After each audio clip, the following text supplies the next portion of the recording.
उसके अजीम नाम में आप सबको सलाम। आप सब खुश हैं जी? मुझे कैसे पता चले कि आप खुश हैं? Yes, hallelujah. चर्च में ईमान रखता हूं कि आज खुदा अपने कलाम के वसीला से आप लोगों को बरकत देने को है। आमीन आमीन। आप लोग तैयार हैं जी अपनी बरकत को लेने के लिए? Thank you Lord. थर्सडे की शाम यानी जुमेरात की शाम से खुदा ने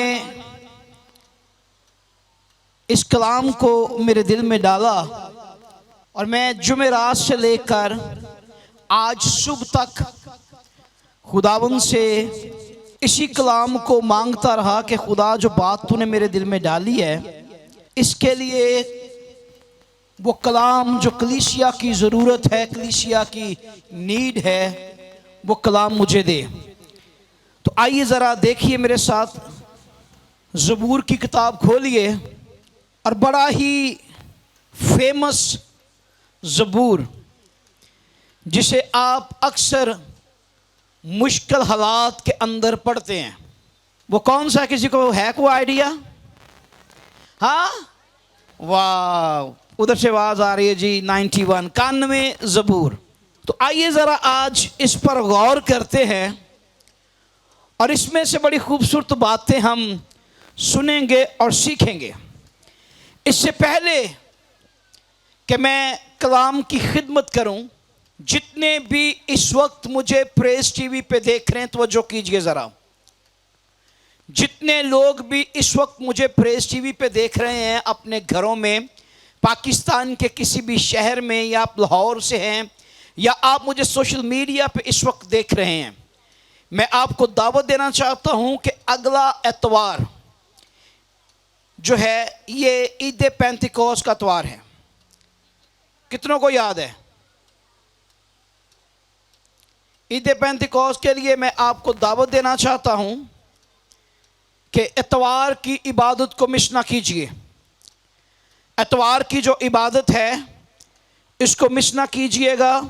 तवज्जो दीजिए, मैं चाहता हूं कि ये अनाउंसमेंट आप तक पहुंच जाए ताकि हम स्पेशली ईद पेंतिकोस्त का जो संडे है, जो 28 मई 28 मई को जो संडे है, ईद पेंतिकोस्त की इबादत जो है हम वो करने को हैं। और मैं ईमान रखता हूं कि जितने खुदा के रूह के भूखे और प्यासे हैं, जो चाहते हैं कि खुदा उन्हें अपने रूह से भर दे, वो एतवार की इबादत में ज़रूर शामिल हो। इस इबादत को मिस ना कीजिएगा। 28 मई का जो एतवार है, सुबह 10 बजे आप चर्च पहुंचेंगे और इस इबादत में मैंने ऑयल के साथ हर साल ही ईद पेंतिकोस्त पे लोगों को ब्लेस किया जाता है और बेशुमार लोग रूह की नेमतें जो हैं उन्हें हासिल करते हैं। मैं आपको दावत देना चाहता हूं कि ईद पेंतिकोस्त के संडे जो है वो ज़रूर हमारे साथ शामिल हों और आप खुदा के कलाम और उसकी कुदरत के वसीला से बरकत पाएंगे। God bless you. आइए ज़रा खोलिए ज़बूर 91 और पूरा ज़बूर हम तलावत करेंगे, लेकिन इसमें से चंद एक खास बातें करते जाएंगे और आप यकीनन बरकत पाएंगे। आए ज़रा मेरे साथ खोलिएगा। कलाम मुक़द्दस में इस तरह से मरकूम है, ज़बूर 91 पहली आयत से पढ़ूंगा। जो हक ताला के पर्दा में रहता है वो कादर मुतलक के साया में सुकूनत करेगा। मैं खुदावन के बारे में कहूँगा, वही मेरी पनाह और मेरा गढ़ है। वो मेरा खुदा है जिस पर मेरा तवक्कल है, क्योंकि वो तुझे सियाहत के फंदे से और महलक वबा से छुड़ाएगा।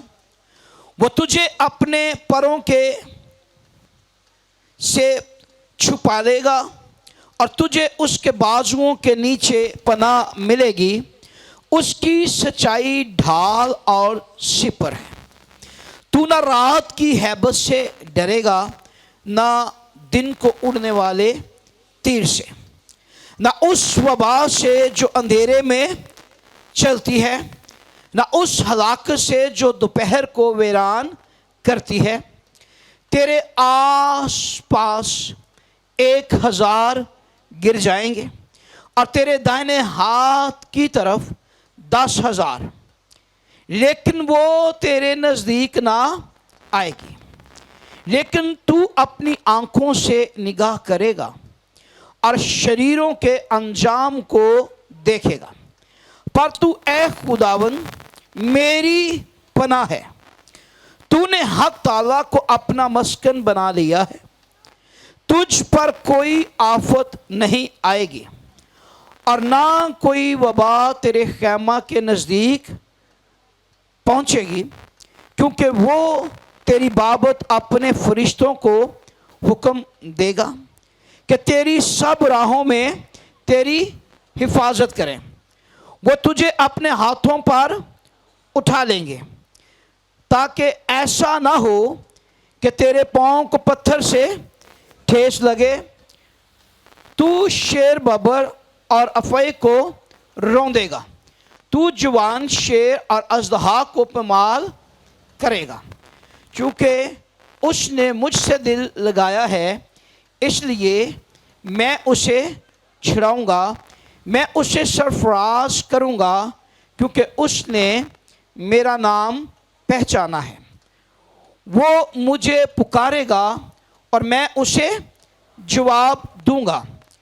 साथ रहिए, मुसीबत में उसके साथ रहूँगा। मैं उसे छुड़ाऊँगा और इज़्ज़त बख्शूँगा। मैं उसे उम्र की दराजी से आसूदा करूँगा और अपनी निजात उसे दिखाऊँगा। खुदा के कलाम को पढ़ने, इसको सुनने वालों के लिए खुदावन से बरकत चाहते हैं। सब बोलिए आमीन। मेरे अजीजों, आज मैं बात करने वाला हूँ पनाह गाह के तल्लक से। कलाम में लिखा है कि खुदा हमारी क्या है? पनाह। और अगर मैं पनाह गाह के तल्लक से या पनाह के तल्लक से बात करूं, तो यहां पर बात कौम बनी इस्राइल की जा रही है। और कौम बनी इस्राइल जो है, उनके नज़दीक ये कोई नई बात नहीं है। कौम बनी इस्राइल के लिए ये कोई नई बात नहीं थी कि खुदा उनके लिए पनाहगाह है, क्योंकि खुदा शुरू से ही इस्राइल की फिक्र करता आया है। और बाइबल मुकद्दस में हमें 12 ऐसे हवाला जात मिलते हैं जहां पर खुदा कौम बनी इस्राइल के लिए फिक्रमंद दिखाई देता है। और ये बात पनाहगाह के तल्लक से, ये कोई कौम बनी इस्राइल के लिए पहली बार नहीं है, कोई नई बात नहीं है कि खुदा उनके लिए पनाहगाह है। अगर हम इस्तिस्ना की किताब उसके 19वें बाब की तरफ चलें, तो वहां पर 19वें बाब के अंदर हमें जिक्र मिलता है जिनका 3 शहर हैं जहां पर, और उन शहरों का नाम जो है, और वो शहर जो हैं वो पनाह गाह के तौर पर इस्तेमाल होते थे। और पनाह किन्हें मिलती थी? वो लोग जिनसे हादसाती तौर पर किसी का खून हो जाता, वो अरादतन खून नहीं करते थे, यार अरादतन किसी को मारा नहीं गया, एक्सीडेंट हुआ या कोई हादसा हुआ और किसी का खून हुआ और उस शख्स ने भागकर उन शहरों में पनाह ले ली, या वो पनाह लेने के लिए उन शहरों की तरफ भाग जाता और उन शहरों में जाकर वो मुकीम हो जाता, वहाँ पर छुप जाता, रह जाता, वहाँ पर बसेरा कर लेता, तो उस शख्स की जान बच जाती। लेकिन यहाँ पर ज़बूर 91 के अंदर ये पनाहगाह वो शहर वाली पनाहगाह नहीं है, क्योंकि शहर तो जिस जगह पर बसा लिया गया वो उसी जगह पर रहेगा, वो आगे पीछे नहीं हो सकता। अगर पनाहगाह की बात करें तो पनाहगाह एक ऐसी जगह को कहते हैं जहां पर छुपकर अपने आप को महफूज कर लिया जाए। पनाह एक ऐसी जगह को कहा जाता है जिसके अंदर इंसान अपने आप को महफूज समझे। लेकिन ज़बूर 91 में जो पनाहगाह या पनाह के तौर पर बात की जा रही है, ये मुख्तलिफ है। अगर मैं शहरों की बात करूं तो शहर तो अपनी ही जगह पर हैं, वो तो उस जगह से हिले भी नहीं। अगर मैं किसी मकान की बात करूं जो पनाह के तौर पर इस्तेमाल किया जाए, तो मकान जिस जगह पर बिल्ट किया जाएगा, बनाया जाएगा, वो उस जगह से हिल नहीं सकता, उस जगह से मूव नहीं कर सकता। लेकिन है वो क्या? पनाहगाह। उसके अंदर इंसान अपने आप को क्या करता है? उसके अंदर इंसान अपने आप को क्या करता है? महफूज समझता है। उसके अंदर इंसान अपने आप की सेफ्टी समझता है। लेकिन ये पनाह जो है, ये पनाहगाह जो है, ये थोड़ी मुख्तलिफ है। वो शहर अपनी जगह पर और दूसरी पनाहगाह जो कोई हाथ से बनाई गई है वो अपनी जगह पर। लेकिन खुदा एक ऐसी पनाहगाह है जो हर जगह और हर वक्त महफूज करने के लिए आपके साथ साथ रहती है। ये एक ही जगह पर नहीं, आप जिस तरफ जाएंगे आप उसी तरफ खुदा को जो पनाहगाह है अपने साथ साथ पाएंगे। इसलिए खुदा को कहा गया है कि वो दूसरी पनाहगाहों से अजीम और कदूस और मुबारक है और दूसरी पनाहगाहों से ज्यादा महफूज है। याद रखिएगा दूसरी बात, अगर हम दुनिया की पनाहगाहों की बात करें तो दुनिया की जो पनाहगाहें हैं वो एक वक्त में फतह की जा सकती हैं, दूसरे वक्त में उन्हें तोड़ा जा सकता है, उन्हें मसामार किया जा सकता है, उन्हें ख़त्म किया जा सकता है, उन्हें कोई भी फतह कर सकता है। उसके अंदर महफूज लोगों को निकाल के कोई भी उन्हें ख़त्म कर सकता है। लेकिन याद रखिए, खुदा एक ऐसी पनाहगाह है, इसे दुनिया का कोई जंगजू फतह नहीं कर सकता। इसे दुनिया में कोई शख्स भी इस पनाहगाह को तोड़ नहीं सकता। इस पनाहगाह पर दुनिया के मौसम जो हैं ये असरअंदाज नहीं हो सकते, क्योंकि ये तो खुद ऐसी पनाहगाह है जो फातेह है। ये तो खुद ऐसी पनाहगाह है जो कि दुनिया के मौसमों को रंगीन जो है रंगीनपन बख्शता है। यह दुनिया के मौसमों को ताजगी बख्शता है। यह दुनिया के मौसमों को रंग देता है। इसलिए इस पनाहगाह पर दुनिया के मौसम, दुनिया के हालात असरअंदाज ना होंगे। अगर आप पनाह लेना चाहते हैं तो आइए उस जिंदा खुदा की तरफ आइए जो कि हमारी पनाहगाह और हमारे छुपने के लिए महफूज जगह है। हालेलुया। अगर मैं थोड़ा और आगे बढ़ूं तो यहां पर यह जरूर कहना चाहूंगा, यह सबूत के तौर पर मैं बात करने लगा कि दुनिया की पनाहगाह जो होती है, सुनिए, दुनिया की पनाहगाह के अंदर इंसान को भाग के खुद जाना पड़ता है।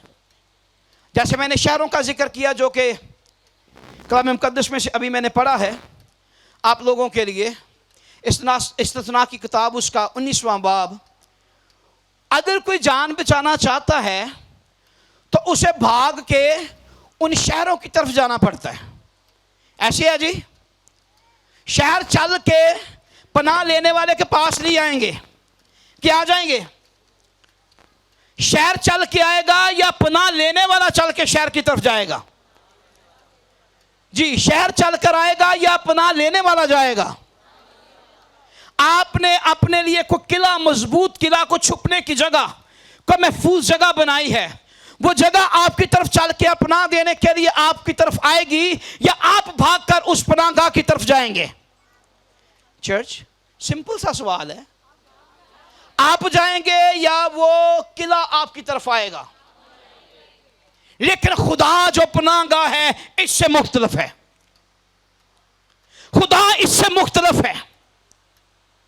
आपकी जरूरत जहां पर है, आप खुदावन से प्यार करते हैं, आप खुदा के लोग हैं, आप मुसीबत में हैं, आपको भागना नहीं पड़ेगा, उन शहरों की तरफ नहीं जाना पड़ेगा, आपको किसी मजबूत किले की तरफ नहीं भागना पड़ेगा, क्योंकि खुदा उस पनाहगाह से मुख्तलिफ है।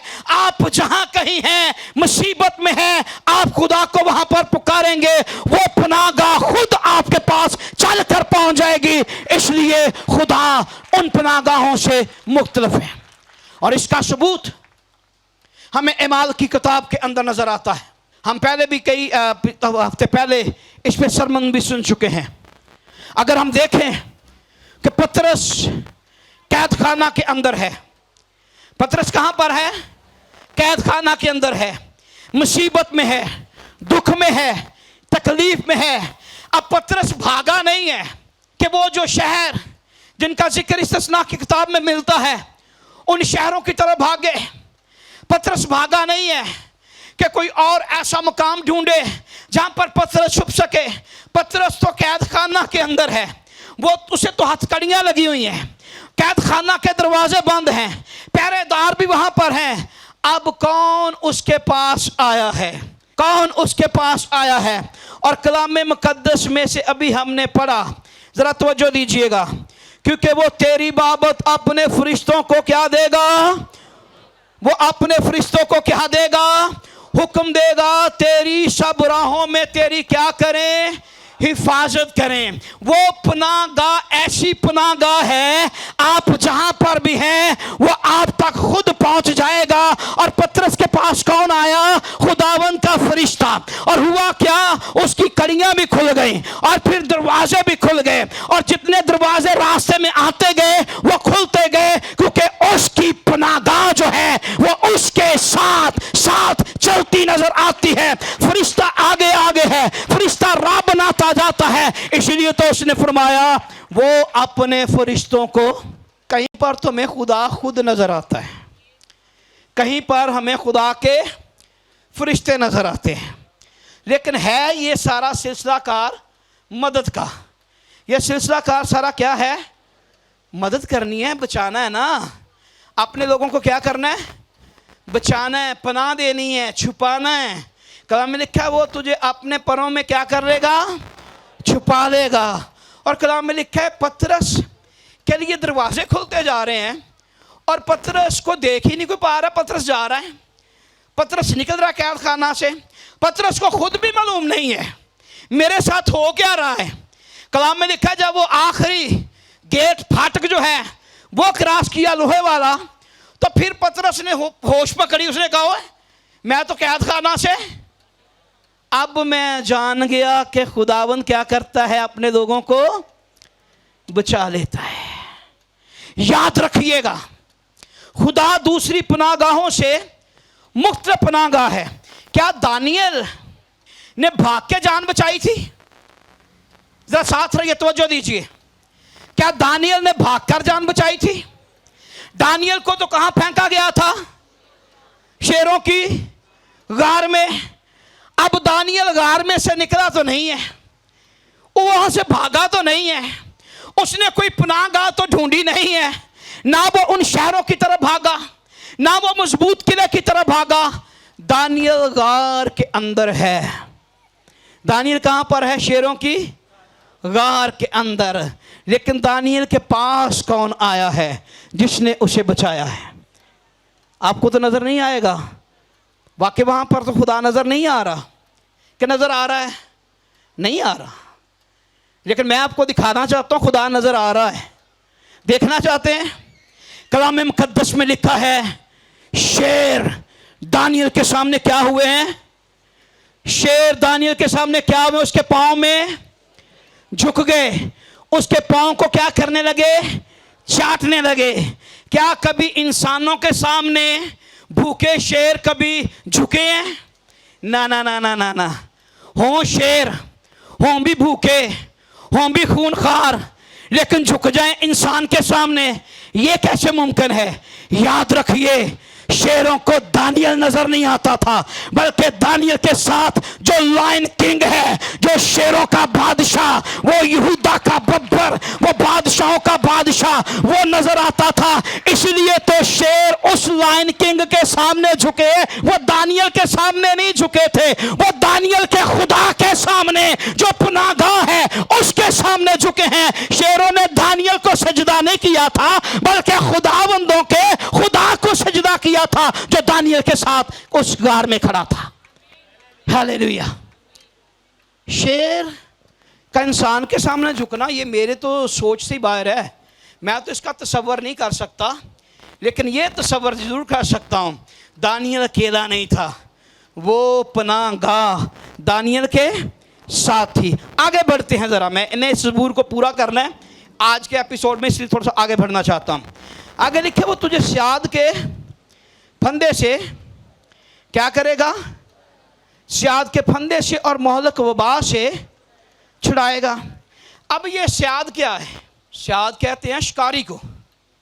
हाँ, वो तुझे स्याद के फंदे से, स्याद कहते हैं शिकारी को। शिकारी जो फंदा लगाता है, क्या करने के लिए? शिकार को पकड़ने के लिए। और हमारा शिकार कोई आम लोग तो नहीं करेंगे।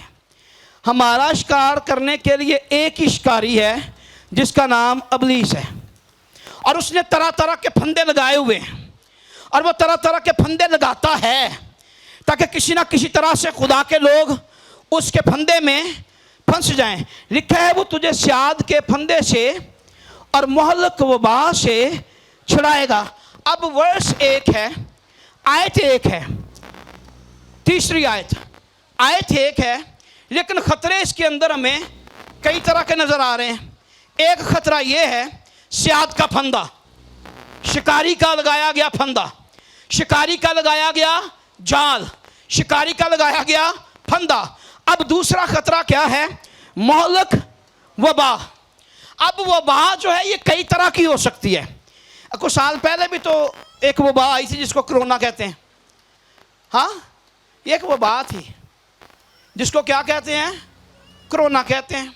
या आजकल अभी एक और वबा चली है जिसके वजह से लोगों के जो है पेट डिस्टर्ब हो रहे हैं, स्टमक ख़राब हो रहे हैं, या आंखें ख़राब हो रही हैं, ये भी एक वबा है।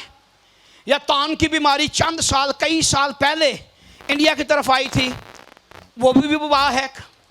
ये कई तरह की ऐसी जानलेवा बीमारियां जो एक साथ कई लोगों पर हमला करती हैं, उसे क्या कहते हैं? वबा। उसे क्या कहा जाता है? वबा। कलाम में लिखा है वो तुझे स्याद के फंदे से और मोहलक वबा से छुड़ाएगा। अब खतरे एक ही आयत के अंदर 2 तरह के हैं, लेकिन इन दोनों खतरों पर किस तरह से गालिब आ सकते हैं, तवज्जो दीजिए। अगर हम इंसानी सोच की तरफ जाएं तो इंसानी सोच एक वक्त में एक काम कर सकती है। या तो कोई ऐसी वैक्सीनेशन बनाई जाएगी जिससे मोहलक वबा से बचा जाए, कोई ऐसी वैक्सीनेशन जैसे कोरोना की वैक्सीनेशन आ गई, या फिर बच्चों को पोलियो के इंजेक्शन लगते हैं उसको भी वैक्सीनेशन कहते हैं, या बच्चों को या बड़ों को जो हेपेटाइटिस बी सी के इंजेक्शन लगते हैं उसको भी वैक्सीनेशन कहते हैं। या तो कोई ऐसी वैक्सीनेशन बना ली जाए जो इस वबा पर गालिब आया जाए, एक वक्त में एक ही काम होगा। तो या फिर शिकारी के फंदे से बचने के लिए कोई ऐसे इकदाम किए जाएं। अगर आप वैक्सीनेशन करवा लें कोरोना की और आप बोलें कि मैं वबा से तो बच गया हूं, अब सामने जो फंदा लगा है ये वैक्सीनेशन मुझे फंदे से भी बचाएगी, तो ऐसा मुमकिन नहीं है। अगर आप फंदे से बच जाएं और वैक्सीनेशन ना करवाएं, आप कहें मैं फंदे से बच गया हूं, ये वो बात जो है मैं इससे भी बच जाऊंगा, ऐसा मुमकिन नहीं है। इंसान एक वक्त में एक काम कर सकता है, लेकिन खुदा एक ऐसी पनाहगाह है जो एक वक्त में आपको स्याद के फंदे से भी बचाएगा और आपको हर तरह की वबा से भी महफूज रखेगा। हम उस खुदा की परस्तिश करते हैं जो एक ही वक्त में हमें हर तरह के खतरात से बचाने और महफूज करने की कुदरत रखता है। हालेलुया, जोर से बोलिए हालेलुया, आमीन आमीन। आगे बढ़ते हैं, बात अभी फंदे पे फंसी हुई है, जरा इसको क्लियर कर लें फिर आगे बढ़ेंगे। फंदा, फंदा जो शिकारी लगाता है ना, वो बात तो मूव करती है। वो बात क्या करती है? अभी मैंने कलाम मुक़द्दस में से पढ़ा, मैं अभी अब और पढ़ के सुनाऊंगा आपको। वो बात घूमती है, ये हवा के अंदर मूव करती है। कभी इस घर में यहाँ से हवा आई और हवा उड़ा के आगे ले गई, कभी पाकिस्तान में, कभी इंडिया में, कभी कहाँ वबा मूव करती है। लेकिन फंदा जो है ना, फंदा वो मूव नहीं करता। यहाँ पर अगर फंदा लगा दिया गया तो ये फंदा मूव नहीं कर सकेगा, बल्कि वो इसके अंदर फंसेगा जो इस फंदे के पास खुद आएगा। वबा आप यहाँ पर है थोड़ी देर के बाद हवा आएगी, वह वहां से निकलेगी, वहां पे चली जाएगी, लेकिन फंदा क्या रहेगा, यहीं पर अटका रहेगा। अब तवज्जो कीजिए अपने खुदा पर जिसकी हम परस्तिश करते हैं। वो एक ही वक्त में क्या करता है, फंदे से भी बचाता है और वबा से भी बचाता है। जब फंदे की बात करें तो ऐसा लगता है कि खुदा, जैसे फंदा एक जगह पर रुका हुआ ना, तो खुदा भी एक जगह पर रुका हुआ है। खुदा भी क्या है, एक जगह पर रुका हुआ है, क्योंकि वो देख रहा है कि फंदा सामने है, वो अपने बंदे को मूव कर सकता है, बचा सकता है। लेकिन जैसे ही दुश्मन ने अपनी शक्ल बदली है, पहले फंदा, उसके बाद उसने शक्ल बदली और वो वबा की सूरत में आ गया।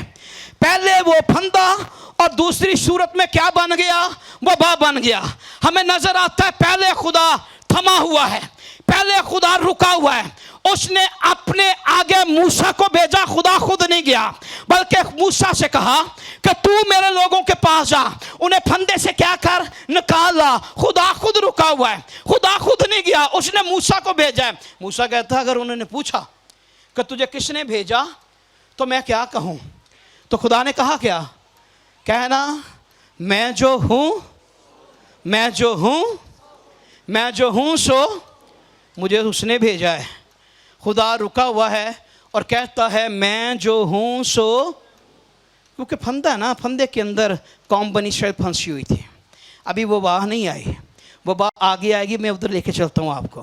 फंदे में से खुदा ने निकाला है, मूसा को भेजा, निकाल मेरे लोगों को और उन्हें बता मैं जो हूँ सो हूँ ने तुझे क्या किया है, भेजा है। अगली सूरत वबा की, अगर वबा की सूरत दुश्मन ने इख्तियार की है तो हम खुदा के नाम भी तब्दील होते हुए देखते हैं। पहले वो कहता है मैं जो हूँ सो हूँ, फिर आगे लिखा है कभी वो सूरत में नजर आता है, कभी है वो यहोवा निस्सी, क्या है, कभी वो यहोवा निस्सी अपनी कौम का झंडा, कभी है वो यहोवा शलोम खुदावंद क्या है मेरी सलामती, कभी है वो यहोवा यरी खुदा मुहैया करने वाला, या इसको और कह सकते हैं देखने वाला खुदा, या फिर कहते हैं यहोवा सिद्के नौ, यानी मेरी सदाकत, मेरा खुदा, मेरी सच्चाई। अगर दुश्मन शक्ल बदलता जा रहा है तो खुदा अपनी कुदरत को बदल बदल कर अपने लोगों को बचाने की कुदरत रखता है।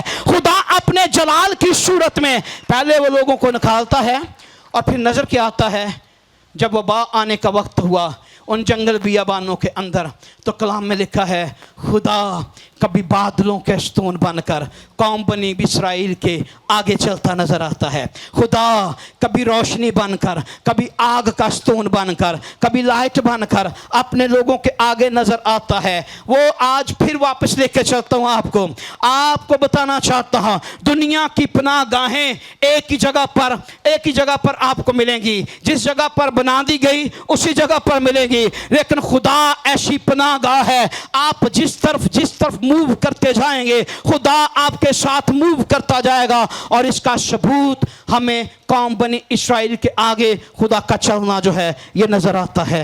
हालेलुया। आगे बढ़ते हैं जी, कलाम मुकद्दस ज़बूर 91 में थोड़ा आगे बढ़ूंगा। लास्ट वाली आयत पे आना चाहता हूं क्योंकि वक्त को भी मैं मद्देनजर रखना चाहता हूं। 14वीं आयत पर आइए। चूंकि उसने मुझसे दिल लगाया इसलिए मैं उसे, ये सारी बातें जो पीछे हमने की हैं ये अपने लोगों की क्या है, हिफाजत, लेकिन इसके साथ खुदा और काम करता भी नजर आता है। 14वीं आयत में लिखा है चूंकि उसने मुझसे दिल लगाया है इसलिए मैं उसे सरफराज करूंगा, क्योंकि उसने मेरा नाम, साथ रहिए, ये ज़बूर आप सबको आता है, मैं उसे सरफराज करूंगा क्योंकि उसने क्या किया है, मेरा नाम पहचाना है। अब इस बात पर जरा गौर कीजिए कि मैं उसे सरफराज करूंगा। कलाम मुकद्दस के अंदर हमें बेशुमार करैक्टर नजर आते हैं, उनमें से चंद एक का जिक्र करूंगा। कभी आपने यूसुफ के बारे में सुना हो, यूसुफ कितने साल कैद में रहा, किसी को अंदाज़ा है? हाँ जी, कितने जी? बाइबल स्कूल के स्टूडेंट। अच्छा जी, बहुत जिंदाबाद। यूसुफ, थैंक यू, एक लंबा अरसा कैद के अंदर रहा है। यूसुफ ने दुख उठाए हैं, यूसुफ परेशानी का सामना करता रहा, लेकिन यूसुफ ने अपनी जिंदगी से खुदा के नाम को जाने नहीं दिया। यूसुफ ने अपनी मोहब्बत जो खुदा के साथ थी उसको कम नहीं होने दिया। यूसुफ के सामने बेशुमार ऐसी ऑफर थी, यूसुफ के सामने कई ऐसी बड़ी बड़ी ऑफर्स थी, लेकिन यूसुफ ने अपना दिल दुनिया से नहीं लगाया, बल्कि उसने अपने खुदा के नाम को सरबुलंद रखा। चाहे वो कैद खाना के अंदर क्यों ना गया, चाहे उसने मुसीबत और दुख ही क्यों ना उठाए, लेकिन खुदा के नाम को लेट डाउन नहीं होने दिया, खुदा के नाम को उसने नीचे नहीं होने दिया। उसने खुदा के नाम की पहचान अपनी जिंदगी में कायम रखी। इसलिए तो कलाम में लिखा है, क्योंकि उसने मुझसे दिल लगाया इसलिए मैं उसे छुड़ाऊंगा।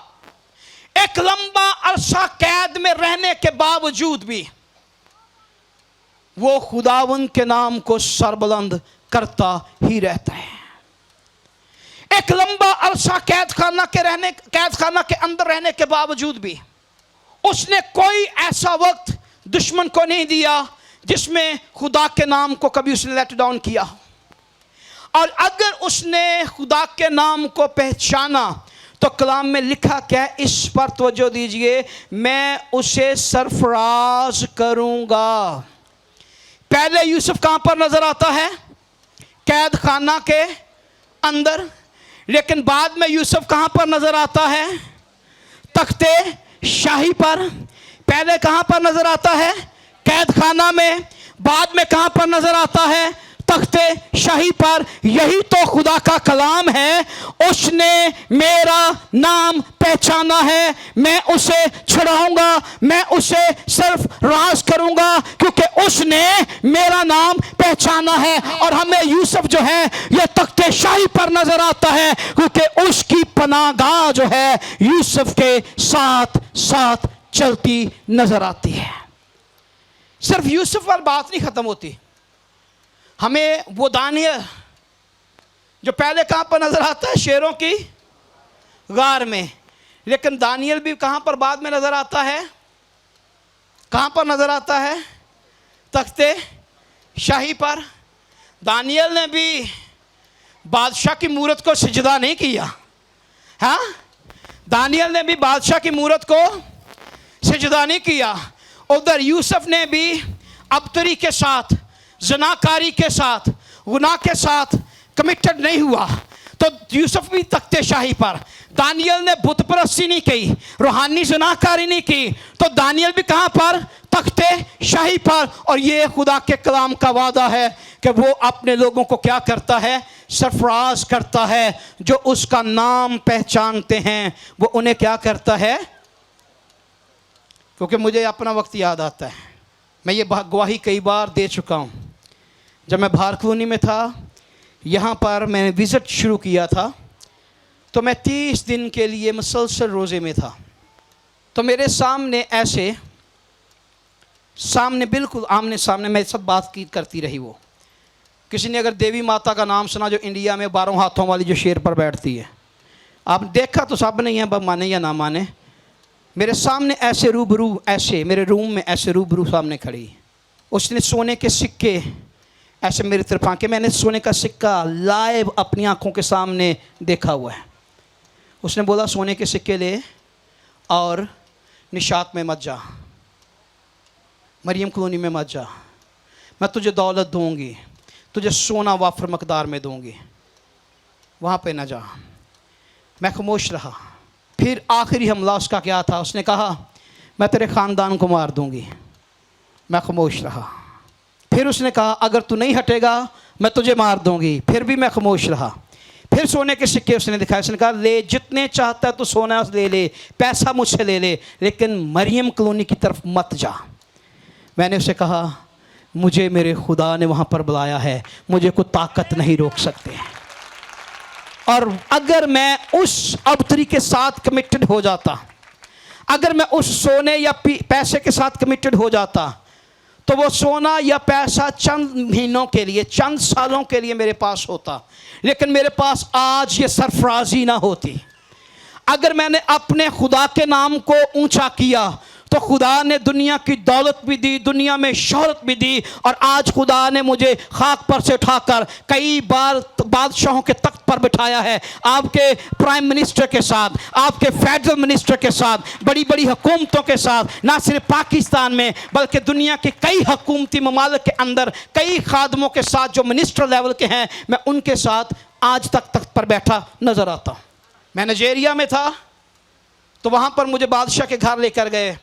वो घड़ी आज भी मेरे पास है जो बादशाह ने खुद अपने बाजू पर से उतार कर वो घड़ी मेरे हाथ में पहनाई थी। मैं मलेशिया में था तो वहाँ पर एक ऐसी फैमिली आई जिन्होंने, मैं भी वो जिक्र नहीं करूँगा, एक ऐसे प्लेट में रख कर, जैसे सोने की प्लेट होती है, उसमें कोई चीज़ रखी और उसको मुझे ऐसे दिया कि जैसे किसी बादशाह को प्रेजेंट करते हैं। उसकी वजह क्या थी? क्योंकि मैंने बादशाहों के बादशाह को ही हमेशा सरबुलंद किया है। और याद रखिएगा, जब आप अपने खुदा के नाम को ऊंचा करते हैं, दुनिया आपको लेट डाउन करने की कोशिश करेगी। दानियल को भी लेट डाउन करने की कोशिश की गई, यूसुफ को लेट डाउन करने की कोशिश की गई, और अगर हम सदरक मीशक अबदनगो की तरफ चलें तो उनको भी लेट डाउन करने की कोशिश की गई। उनकी पनाहगाह भी उनके साथ साथ थी। खुदा खुद वहाँ पर आया नज़र आता है। जो भी शख्स दुनिया में खुदा के नाम को सरबुलंद करेगा, खुदा हमेशा उसको सरफराज करेगा। हालेलुया। आगे आखिरी बात करूँगा, आगे बढ़ना चाहता हूँ। अगर मैं 15वीं आयत की तरफ बढ़ूँ, जो आखिरी आयत है, 15वीं 16वीं आयत की तरफ बढ़ूँ, तो कलाम में लिखा है, वो मुझे पुकारेगा और मैं मुसीबत में उसके साथ रहूँगा, मैं उसे छुड़ाऊँगा और इज़्ज़त। फिर 16वीं आयत में लिखा है, मैं उसे उम्र की दराजी से आसूदा करूँगा और अपनी निजात उसे दिखाऊँगा। वो मुझे पुकारेगा और मैं उसे जवाब, मैं मुसीबत में उसके साथ। अगर इसी रेफरेंस को हम ये साया उसके 43वें बाब में देखें, आखिरी बात कर रहा हूँ, ये साया की किताब उसका 43वां बाब और उसकी 42वीं आयत में लिखा है, जब तू सलाब में से गुजरेगा तो मैं तेरे साथ रहूँगा, और जब तू नदियों को अबूर करेगा तो वो तुझे ना डुबोएंगे। जब तू आग पर चलेगा तो तुझे आँच ना लगेगी और शोला तुझे ना जलाएगा। अगर आप खुदावंद में कायम हैं, जैसे सदरक मेशक और अबदनगो वो कायम थे, अगर उनकी जिंदगी पर गौर करें और अब ये साया उसके 43वें बाब की दूसरी आयत पर गौर करें, तो कलाम में लिखा है कि शोला तुझे ना जलाएगा। उन्हें आग की भट्टी में फेंका गया कि नहीं? क्या वो जल गए? क्योंकि उनकी पनाहगाह, उनका खुदा उनके साथ उस आग के अंदर हमें नजर आता है। शोला तेज कर दिया गया, भट्टी की आंच बढ़ा दी गई, आग को और बढ़ा दिया गया, लेकिन ना सिदरक, ना मेशक, ना अबदनगो, तीनों में से कोई भी ऐसा नहीं है जिसके कपड़ों को भी आग ने छुआ हो, बल्कि वो तो आग के अंदर सैर करते नजर आते हैं। और चौथा उनके साथ साथ घूमता है, वो कोई और नहीं बल्कि वो पनाहगाह है। वो जहाँ पर उसके लोग मुसीबत में होते हैं, वो पनाहगाह वहीं पर उनके पास उस जगह पर पहुंच जाती है। और चर्च, आज आपको कहना चाहता हूं, अगर आप मुश्किल के अंदर हैं, अगर आप मुसीबत के अंदर हैं, अगर आप दुख के अंदर हैं, तो घबराने की जरूरत नहीं है। आपकी पनाहगाह ने आपको तन्हा नहीं छोड़ा। वो खुदा जिसकी आप प्रस्तुत करते हैं, वो आपको सरफराज करेगा। उसने आपको बेयारो मददगार नहीं छोड़ा। अगर वो सदरक मीशक अबदनगो के लिए आग के अंदर आ सकता है, तो वो खुदा आज आपके साथ बात आपके घर में आपके साथ जा सकता है और आपको आपके घर में नजर आ सकता है। आपको मुसीबत से निकालने के लिए, आपको दुखों से निकालने के लिए, आपको परेशानियों से निकालने के लिए, आपको बीमारी से निकालने के लिए, शिफा देने के लिए, और सबसे बड़ी बात सरफराज करने और आपको निजात बख्शने के लिए वो आपके घर में, आपकी ज़िंदगी में आपको नज़र आ सकता है। खुदा आप सबको बरकत दे। God bless you.